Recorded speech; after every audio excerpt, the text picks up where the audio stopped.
Hi YouTube! Welcome back to my new 2019 gaming rig build.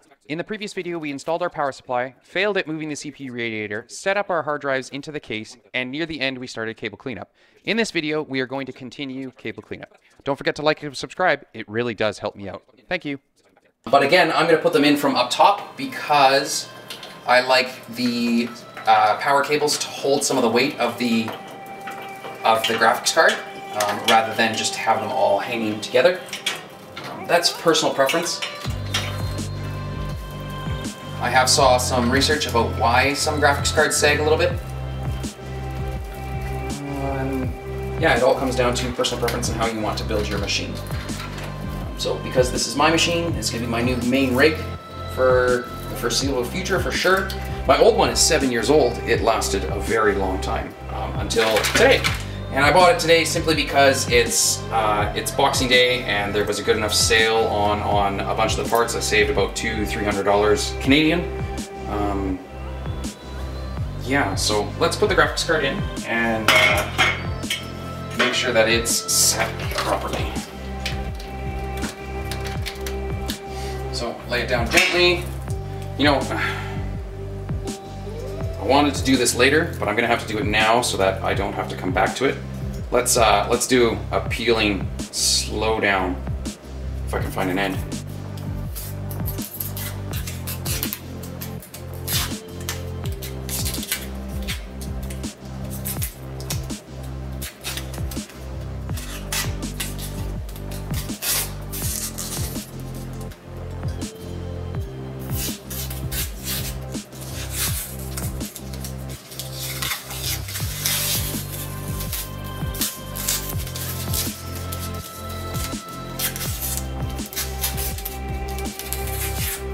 That's not the last one. We've got a couple of those to go.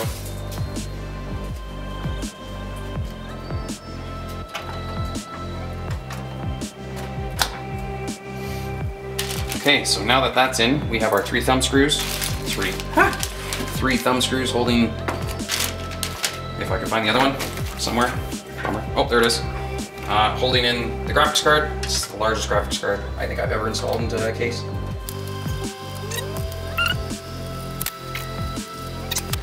So we've got our thumb screws in. It's a good thing we put our USB 3.0 in first. Oh, but we're gonna put SATA in too, so I'm gonna have to find out where those SATA cables go. But what I want to do is make sure that these cables reach. So twist them the right way. Pull them back. It's one 6-pin. And here we've got our 8-pin doing the same thing. If you jump to this part of the video, I don't blame you. I am installing a 2080 Ti, excuse me, wow, that's wrong. 2080 OC, RTX 2080 EVGA card.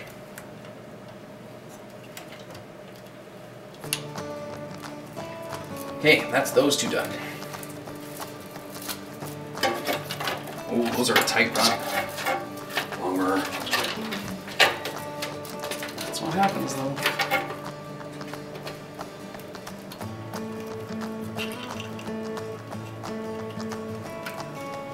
Okay. Let's grab a zip tie. Where did I toss them? Twist tie, I mean. I need a zip tie. Pull these up nice and tight.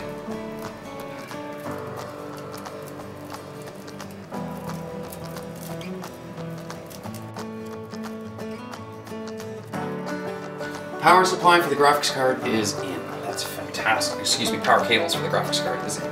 Perfect. All right, rotate. Check the back side.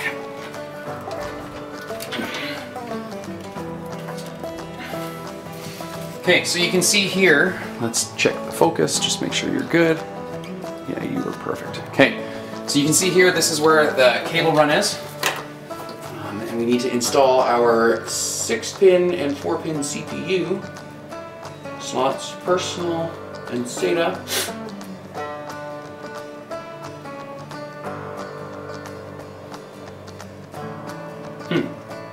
Maybe I should read the manual. Where's the power supply box?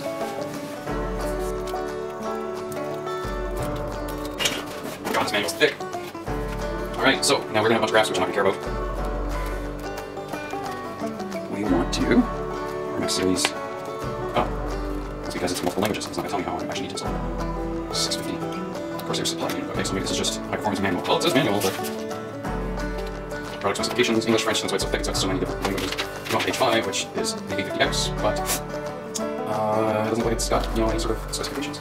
This is the important information brochure, which, important safety information, which has no data at all. Okay, so I guess I just do it the way I want. Now, of course, when I say do it the way I want, I mean make sure you plug into the proper spot. Let's see if I can get you in on an angle for this. Drop down. You can't. I'm gonna have to pull you off. I don't want to pull you off. So, in here, you can see that it has, you're not gonna be able to see, that it has a bunch of different ways to plug in other stuff. So, of course, we've got our 8 pins, our 6 pin, our multiple 8 pins, our CPU power cable, and then our motherboard power cable.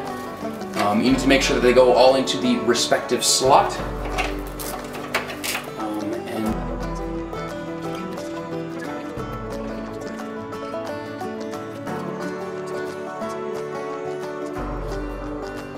Done.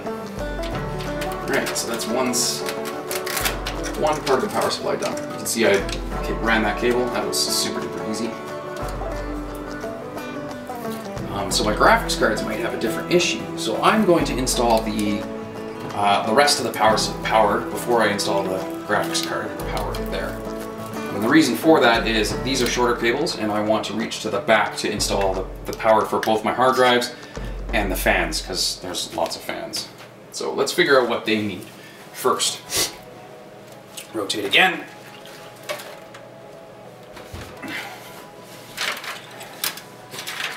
So you can see here we have one SATA cable, which we're going to send back to the back. We have this other SATA cable, which came up here, so we're going to send that back down right now. Get it out of the way. Pull it out. And this SATA cable, I wonder why they were in here, just to show that they are there. The power switch, I gotta check the motherboard box for something quickly. This is HD audio, front audio, so I'm gonna actually send this back through again and send it down and up so that it's not coming in from an angle.